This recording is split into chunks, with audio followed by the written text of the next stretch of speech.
Capítulo 1. La palabra del Señor vino a Jonás hijo de Amittai, y le dijo: Levántate y ve a la gran ciudad de Nínive, y predica contra ella, porque hasta mí ha llegado la maldad de sus habitantes. Y Jonás se levantó para irse a Tarsis y huir de la presencia del Señor. Descendió a Jope, y halló una nave que partía para Tarsis. Entonces pagó su pasaje y, para alejarse de la presencia del Señor, subió a bordo, dispuesto a irse con ellos a Tarsis. Pero el Señor hizo que en el mar se levantara un fuerte viento, y se desató una tempestad tan grande que parecía que la nave se iba a partir. Los marineros tenían mucho miedo, y cada uno de ellos clamaba a su Dios. Entonces echaron al mar los enseres que había en la nave, para deshacerse de ellos. Jonás, en cambio, había bajado al interior de la nave y se había echado a dormir. Así que el patrón de la nave se le acercó y le dijo: ¿Qué te pasa, dormilón? Levántate, y clama a tu Dios. Tal vez tenga compasión de nosotros, y no pereceremos. Los marineros decían cada uno a sus compañeros: Vengan, echemos suertes para saber por culpa de quién nos ha sobrevenido este mal. Y echaron suertes, y la suerte recayó sobre Jonás. Entonces ellos le dijeron: Dinos ahora por qué nos ha sobrevenido este mal. ¿A qué te dedicas? ¿De dónde vienes? ¿Cuál es tu país? ¿De qué pueblo eres? Y él les respondió: Soy hebreo, y temo al Señor, Dios de los cielos, que hizo el mar y la tierra. Aquellos hombres tuvieron mucho miedo, y le dijeron: ¿Por qué has hecho esto? Y como sabían que Jonás huía de la presencia del Señor, pues él mismo se lo había dicho, le dijeron: ¿Qué haremos contigo para que el mar se calme? Y como el mar se iba embraveciendo más y más, Jonás les respondió: Pues agárrenme y échenme al mar, y el mar se calmará. Yo sé bien que por mi culpa les ha sobrevenido esta gran tempestad. Aquellos hombres se esforzaron para llevar la nave a tierra, pero no pudieron porque el mar se iba embraveciendo más y más. Entonces clamaron al Señor y dijeron: Señor, te rogamos que no nos dejes perecer por causa de este hombre, ni nos culpes de derramar sangre inocente, pues tú, Señor, haces lo que te parece mejor. Entonces tomaron a Jonás y lo arrojaron al mar, y la furia del mar se calmó.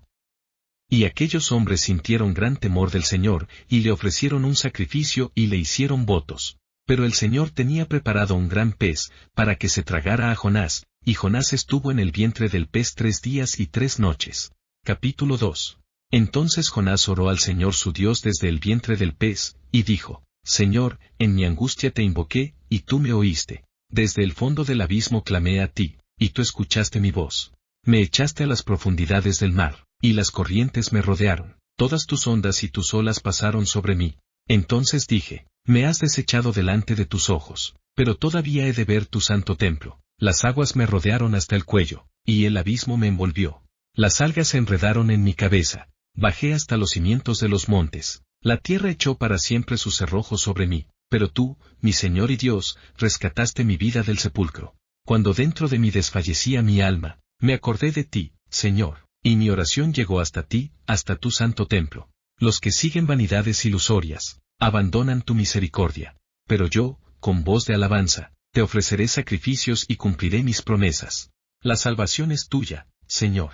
Y el Señor ordenó al pez que vomitara a Jonás en tierra. Capítulo 3. La palabra del Señor vino a Jonás por segunda vez, y le dijo: Levántate y ve a la gran ciudad de Nínive, y proclama allí el mensaje que yo te daré. Jonás se levantó y, conforme a la palabra del Señor, fue a Nínive. Y era Nínive una ciudad grande en extremo, de 3 días de camino. Jonás comenzó a recorrer la ciudad, camino de 1 día, y en su predicación decía: Dentro de 40 días Nínive será destruida. Todos los habitantes de Nínive creyeron a Dios y decretaron ayuno, y desde el mayor hasta el menor se vistieron de cilicio. Cuando la noticia llegó hasta el rey de Nínive, éste se levantó de su trono, se despojó de sus vestidos, se cubrió de cilicio y se sentó sobre ceniza. Luego ordenó que, por mandato suyo y de sus altos personajes, se proclamara en Nínive este decreto: Ningún hombre ni animal, ni tampoco ningún buey ni oveja, debe probar bocado ni alimento alguno, ni beber agua. Al contrario, hombres y animales por igual deberán cubrirse de cilicio y clamar a Dios con todas sus fuerzas. Apártese cada uno de su mal camino y de la violencia que hay en sus manos. ¿Quién sabe? Tal vez Dios se arrepienta y el ardor de su ira se calme, y entonces no pereceremos. Y al ver Dios lo que hicieron, y que se habían apartado de su mal camino, también él se arrepintió de hacerles el daño que les había anunciado, y desistió de hacerlo. Capítulo 4. Pero Jonás se quedó muy disgustado, y se enojó. Entonces oró al Señor y le dijo, «Y bien, Señor, ¿no es esto lo que yo decía cuando aún estaba en mi tierra?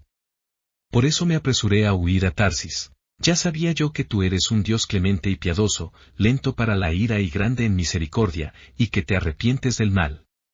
Yo te ruego, Señor, que me quites la vida. Prefiero la muerte a la vida». Y el Señor le dijo, «¿Te parece bien enojarte tanto?». Entonces Jonás salió de la ciudad y acampó en la parte oriental de la ciudad. Allí se hizo una enramada y se sentó bajo su sombra, esperando a ver lo que sucedería en la ciudad.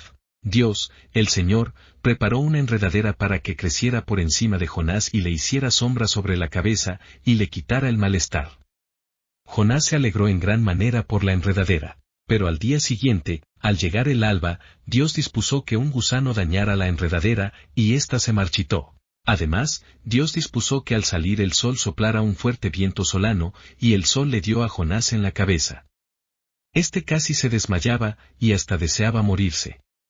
Decía, «Mejor me sería morir que seguir viviendo». Entonces Dios le dijo a Jonás, «¿Tanto enojo te causa lo que le pasó a la enredadera?».